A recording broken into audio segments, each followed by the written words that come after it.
Hello friends, welcome back to my YouTube channel. आज से मैं शुरू करने वाला हूं इंडियन हिस्ट्री के टॉपिक्स का शॉर्ट वीडियो कि जिससे आप कम समय में किसी भी टॉपिक को कवर कर सकें।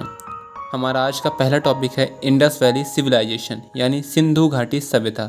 तो आइए वीडियो की शुरुआत करते हैं।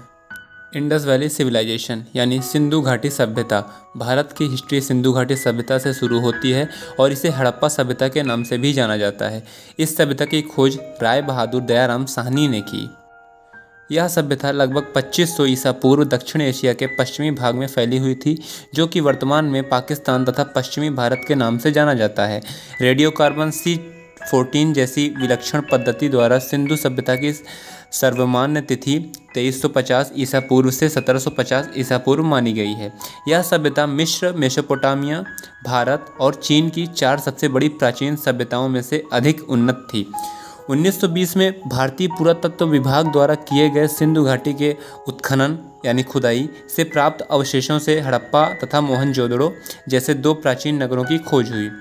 यह सभ्यता अपनी नगरीय योजना प्रणाली के लिए जानी जाती है। मोहनजोदड़ो और हड़प्पा के नगरों में अपने अपने दुर्ग थे, जो नगर से कुछ ऊंचाई पर स्थित होते थे और अनुमान लगाया गया है कि इसमें उच्च वर्ग के लोग निवास करते थे। दुर्ग से नीचे सामान्य रूप से ईंट और पत्थर से निर्मित नगर होते थे, जिसमें शायद सामान्य लोग निवास करते थे। इस सभ्यता में ग्रिड प्रणाली भी मौजूद थी, जिसके कारण सड़कें एक दूसरे को समकोण पर काटती थी। इस सभ्यता में अन्न भंडार का निर्माण एक प्रमुख विशेषता थी। इस सभ्यता में जल निकासी प्रणाली बहुत प्रभावी थी। हर मकान में निजी स्नान घर यानी बाथरूम और आंगन होते थे।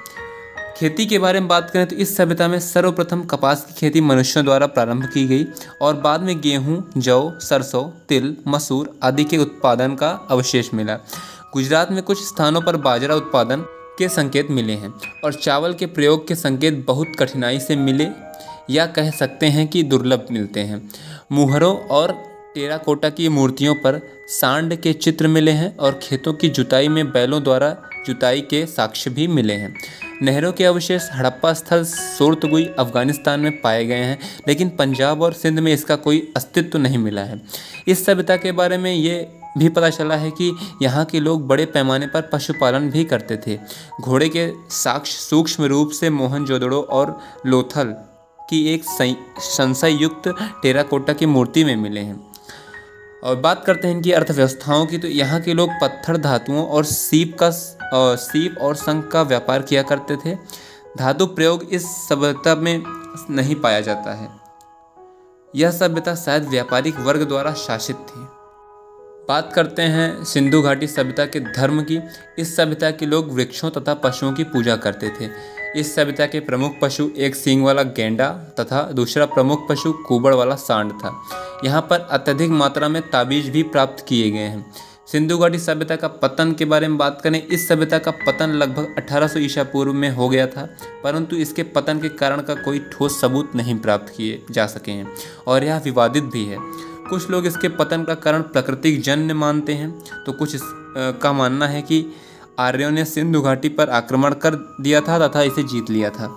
संदेह युक्त है, पर निश्चित रूप से इस सभ्यता के पतन का कारण प्राकृतिक आपदाओं को माना जाता है, जो अभी तक पूरी तरह से पुष्टि नहीं की जा सकी है।